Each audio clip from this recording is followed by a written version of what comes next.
வணக்கம். திசைகளின் 10 மணி செய்திகள். இந்தியாவின் போதைப்பொருள் கடத்தல் மன்னன் எவ்வாறு மலேசியாவில் தங்கியிருந்தான்? யார் யாருடன் தொடர்பு? விசாரணையை தொடங்கியது புக்கிட் அமான். இந்திய போலீசாரால் தேடப்பட்டு வந்த அந்த நாட்டின் போதைப்பொருள் கடத்தல் மன்னன் மலேசியாவில் பதுங்கியிருந்தது கடந்த மே 13ஆம் தேதி கண்டுபிடிக்கப்பட்டதை தொடர்ந்து புக்கிட் அமான் போலீஸ் தலைமையகம் விசாரணையை தொடங்கியுள்ளதாக போலீஸ் படை தலைவர் தான் ஸ்ரீ ரசாருடின் உசேன் தெரிவித்துள்ளார்.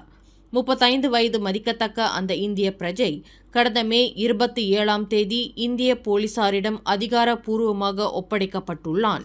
இருப்பினும் அவன் மலேசியாவில் பதுங்கியிருந்த காலகட்டத்தில் அவன் எங்கெங்கு தங்கியிருந்தான், யார் யாருடன் தொடர்பு கொண்டுள்ளான், அவனுடன் யார் யார் சந்திப்பு நடத்தியுள்ளார்கள் முதலிய விவரங்களை போலீசார் தோண்டத் தொடங்கியுள்ளதாக ஐஜிபி குறிப்பிட்டார். மலேசியாவில் அவன் தங்கியிருந்த காலகட்டத்தில் தனது தொடர்பு வலையை விரிவாக்கம் செய்வதற்கான சாத்தியம் தொடர்பில் அவனின் நடமாட்டம் தற்போது ஆராயப்பட்டு வருகிறது. அந்த போதைப்பொருள் கடத்தல் மன்னனை மலேசியாவில் உள்ள தனிநபர்கள் சந்தித்து இருக்கக்கூடும் என்ற சாத்தியத்தை தான் ஸ்ரீ ரசாருடின் மறுக்கவில்லை. தற்போது உளவுத்துறையின் உதவியுடன் இவ்விவகாரம் ஆராயப்பட்டு வருவதாக ஐஜிபி மேலும் கூறினார். அந்த நபர் மலேசியாவில் உள்ள ஒரு ஹோட்டலில் பதுங்கியிருந்த வேளையில் அதிகாலை 1:35 மணியளவில் புக்கிட் அமான் போலீஸ் தலைமையகத்தின் போதைப்பொருள் துடைத்தொழிப்பு பிரிவு அவனை வளைத்து பிடித்ததாக ஐஜிபி தெரிவித்தார். பிரதமர் டத்தோஸ்ரீ அன்வார் இப்ராஹிமின் மடானி அரசாங்கத்தை எதிர்க்கட்சியைச் சேர்ந்த 10 நாடாளுமன்ற உறுப்பினர்கள் ஆதரிப்பதாக கூறிக்கொள்ளும் தரப்பினர் அதனை நிரூபிக்க வேண்டும் என்று பரிகாத்தான் நேஷனல் இன்று சவால் விடுத்துள்ளது. எதிர்க்கட்சியைச் சேர்ந்த அந்த 10 எம்பிக்கள் நடப்பு அரசாங்கத்தை ஆதரிப்பதாக இருந்தால் அவர்கள் யார் என்பதை அடையாளம் காட்டுவது உட்பட அவர்களின் விவரங்களை ஆதாரபூர்வமாக நிரூபிக்க வேண்டும் என்று பரிகாத்தான் நேஷனலின் நாடாளுமன்ற கொறடாவான டத்தோஸ்ரீ தக்கியுடின் அசான் கேட்டுக் கொண்டார். நடப்பு அரசியல் சூழ்நிலையில் இதுபோன்ற குற்றச்சாட்டுகளை முன்வைப்பது புதியது அல்ல. அதேவேளையில் அடிப்படை ஆதாரங்களை காட்டும் வரையில் இதுபோன்ற கூற்றுகளை வெறுமனே விட்டுவிட முடியாது என்று தக்கியுடின் அசான் விளக்கினார். டத்தோஸ்ரீ தங்கு ஜஃப்ருல் தங்கு அப்துல் அசீஸ் அம்னோவிலிருந்து விலகி பிகேஆரில் இணைய முற்பட்டிருப்பதை தொடர்ந்து எழுந்துள்ள பிரச்சினைகளை தீர்ப்பதில் பாரிசான் நேஷனல் தலைமைத்துவம் விவேகமான அணுகுமுறையை கையாள வேண்டும் என்று மாய்கா தேசிய துணைத் தலைவர் டத்தோஸ்ரீ எம் சரவணன் கேட்டுக் கொண்டார். வர்த்தகம், முதலீடு, தொழில்துறை அமைச்சரான தங்கு ஜஃப்ருல் விவகாரம் தொடர்பில் பாரிசான் நேஷனல் ஒருமித்த விவாதங்கள் நடத்த வேண்டும் என்று தாப்பா நாடாளுமன்ற உறுப்பினரான டத்தோஸ்ரீ சரவணன் வலியுறுத்தினார். தங்கு ஜஃப்ருல் அம்னோ உறுப்பினராக இருந்தாலும் இந்த பிரச்சினையானது அந்த கட்சிக்கு மட்டுமே சொந்தமானது அல்ல, மாறாக ஒட்டுமொத்த பாரிசான் நேஷனலின் நலன்களையும் இது உள்ளடக்கியுள்ளது என்று டத்தோஸ்ரீ சரவணன் குறிப்பிட்டார். அனைத்து நாடாளுமன்ற உறுப்பினர்களும் தற்போது பதவிகளை வகித்துக் கொண்டிருப்பவர்களும் பாரிசான் நேஷனல் கொள்கைகள் மற்றும் கருத்துக்களை அடிப்படையாக கொண்டவர்களே தவிர ஏதோ ஒரு கட்சிக்கு உரிமை கொண்டவர்கள் அல்ல. எனவே தலைமைத்துவத்தில் இருப்பவர்கள் தங்களை பாரிசான் நேஷனல் தலைவர்கள் என்கின்ற ரீதியில் சிந்திக்க வேண்டுமே தவிர குறிப்பிட்ட கட்சியை சேர்ந்தவர்கள் என்ற கண்ணோட்டத்தில் அணுகக்கூடாது. ஏனென்றால் பாரிசான் நேஷனல் என்பது குறிப்பிட்ட கட்சியை மட்டும் சார்ந்திருக்கவில்லை, மாறாக பல கட்சிகள் இணைந்த நிலையில் அது ஒரு கூட்டணியாக செயல்படுகிறது என்று டத்தோஸ்ரீ சரவணன் விளக்கினார். இன்று தாப்பா துன் ஹமாட் சர்ஜி மினி அரங்கில் தாப்பா தமிழன் ஏற்பாட்டில் நடைபெற்ற 9 தின்மர் கால்பந்தாட்ட போட்டியை தொடக்கி வைத்த பின்னர் செய்தியாளர்களிடம் பேசுகையில் டத்தோஸ்ரீ சரவணன் மேற்கண்டவாறு கூறினார். புறநகர் மேம்பாட்டு அமைச்சின் கீழ் உள்ள பூமிபுத்ரா மாணவர்களுக்கு உதவும் மாரா தனது உபகார சம்பளத்தின் மூலம் மலேசிய மாணவர்கள் உயர்கல்விக்காக அமெரிக்காவிற்கு அனுப்பப்படுவது இவ்வாண்டு முதல் நிறுத்தப்படுவதற்கு உத்தேசித்துள்ளதாக அதன் தலைவர் அஷ்ரஃப் வஜ்ஜி டுசிக்கி தெரிவித்தார். அமெரிக்காவிற்கு பதிலாக பிரிட்டன், நியூசிலாந்து, ஜப்பான் மற்றும் சீனா போன்ற நாடுகளுக்கு மலேசிய மாணவர்கள் அனுப்பப்படுவர் என்று அவர் கூறினார். அதிபர் டொனால்ட் ட்ரம்ப் தனது தலைமையிலான அமெரிக்க கொள்கையில் பல்வேறு மாற்றங்களும் புதிய கட்டுப்பாடுகளும் கொண்டு வந்திருப்பதைத் தொடர்ந்து மாரா இந்த முடிவை எடுத்துள்ளதாக அஷ்ரஃப் வஜ்ஜி டுசிக்கி தெரிவித்துள்ளார்.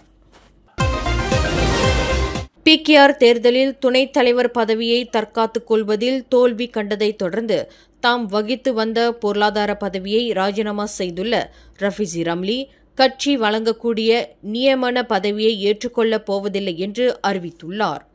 நியமன பதவியை ஏற்றுக்கொள்வதில் தமக்கு ஆர்வமில்லை என்று ரஃபீசி ரம்லி இன்று திட்டவட்டமாக தெரிவித்துள்ளார். ஆற்றல் வாய்ந்தவரான ரஃபீசி ரம்லி துணைத் தலைவர் பதவியை தற்காத்துக் கொள்ள இயலாவிட்டாலும் நியமன பதவி வாயிலாக அவர் கட்சி பொறுப்பை வகிக்க வேண்டும் என்று கட்சியின் புதிய துணைத் தலைவரான நூருல் ஈசா முன்வைத்துள்ளதாக கூறப்படும் பரிந்துரை குறித்து ரஃபீசி ரம்லி எதிர்வினையாற்றினார்.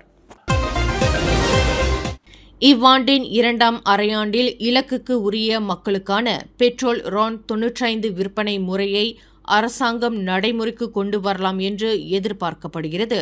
இந்நிலையில் அது தொடர்பாக தங்களுடன் சந்திப்பு ஒன்றை நடத்துமாறு எண்ணெய் நிலையங்கள் நடத்துனர் சங்கம் ஒன்று அரசாங்கத்திடம் வலியுறுத்தியுள்ளது. இந்த இலக்குக்குரிய பெட்ரோல் RON 95 விற்பனை முறை எவ்வாறு நடத்தப்படுவது, யார் யாருக்கு இவ்வகை எண்ணெயை வழங்க முடியும், அதன் விலை நிர்ணயம் தொடர்பில் இதுவரையில் எதுவும் அறிவிக்கப்படாத நிலையில் எண்ணெய் நிலையங்கள் பெரும் தடுமாற்றத்துடன் இருப்பதாக பூமிபுத்ரா எண்ணெய் நிலையங்கள் நடத்துனர் சங்கத்தின் செயலாளர் ஹென்னி ஜூலியா ஹெரன் தெரிவித்தார்.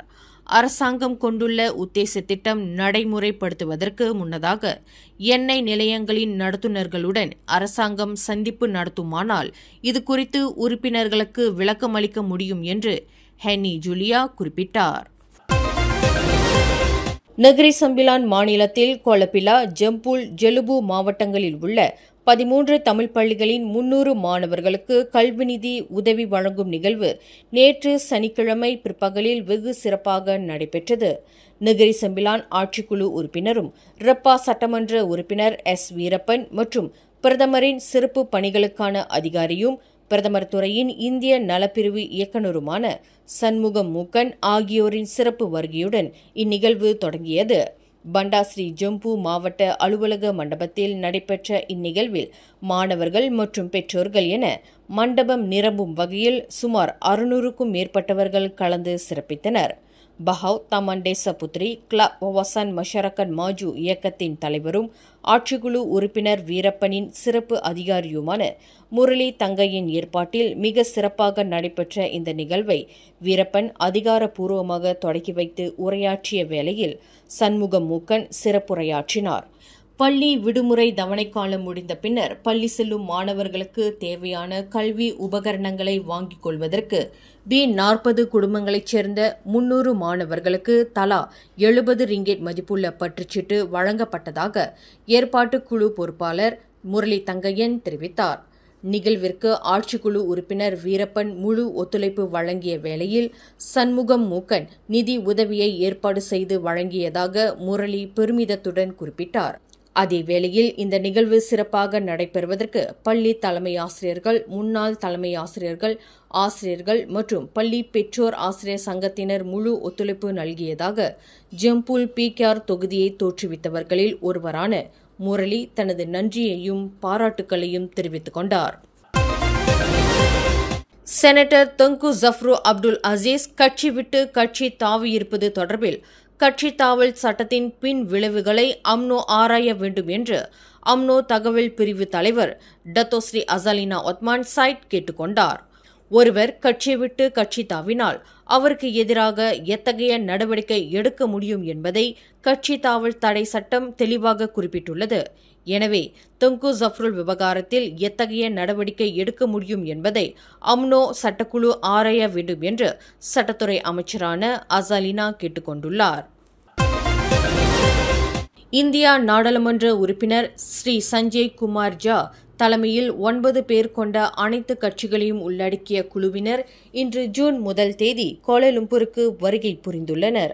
கடந்த ஏப்ரல் 22ஆம் தேதி ஜம்மு காஷ்மீரின் பல்ஹாம் சுற்றுலா தலத்தில் நடந்த கொடூர பயங்கரவாத தாக்குதல்களை தொடர்ந்து இந்தியாவில் ஏற்பட்டுள்ள அண்மைய நிலவரங்கள் குறித்து விளக்குவதும், பயங்கரவாதத்திற்கு எதிராக இந்தியாவின் பொதுவான போராட்டத்தில் மலேசியாவின் ஆதரவை பெறுவதும், பாகிஸ்தானில் இருந்து வெளிப்படும் எல்லை தாண்டிய பயங்கரவாதத்தின் குற்றவாளிகளை நீதியின் முன் நிறுத்துவதும் இந்த குழுவினரின் நோக்கமாகும். இக்குழுவினர் வருகையொட்டி மலேசியாவில் உள்ள இந்திய தூதரகத்தின் ஏற்பாட்டில் இன்று ஞாயிற்றுக்கிழமை காலை 11 மணி அளவில் கோலாலம்பூர் பிரிக்ஃபீல்ட் முன்னாரா சென்ட்ரல் விஸ்தாவில் உள்ள நேதாஜி சுபாஷ் சந்திரபோஸ் இந்திய கலாச்சார மையத்தில் அனைத்து கட்சிகளின் பிரதிநிதிகளுடன் கலந்துரையாடல் நிகழ்வு ஏற்பாடு செய்யப்பட்டிருந்தது. மலேசியாவிற்கான இந்திய தூதர் PN ரெட்டி தலைமையில் நடைபெற்ற இந்த நிகழ்வில் பல்ஹாமில் நடந்த பயங்கரவாத தாக்குதல்களுக்கு பதிலளிக்கும் விதமாக இந்தியாவால் தொடங்கப்பட்ட ஆபரேஷன் சிந்தூரின் தன்மை குறித்தும் வருகை தந்துள்ள அனைத்து கட்சிகளை உள்ளடக்கிய குழுவினர் விளக்கமளித்தனர். 3 வாகனங்கள் சம்பந்தப்பட்ட விபத்தில் பேருந்து ஓட்டுநர் படுகாயத்திற்கு ஆளானார். மேலும் 3 பயணிகள் காயம் அடைந்ததாக தெரிவிக்கப்பட்டுள்ளது.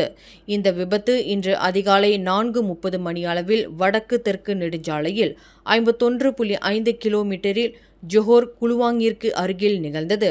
2 பேருந்துகள் மற்றும் ஒரு லாரி இந்த விபத்தில் சம்பந்தப்பட்டிருப்பதாக குலுவாங் மாவட்ட போலீஸ் தலைவர் ACP பஹ்ரின் முகமது நோ தெரிவித்தார். விபத்து நிகழும்போது அந்த விரைவு பேருந்தில் 29 பயணிகள் இருந்ததாக அவர் குறிப்பிட்டார். மற்றொரு பேருந்தில் 8 பயணிகள் இருந்ததாக அவர் மேலும் கூறினார்.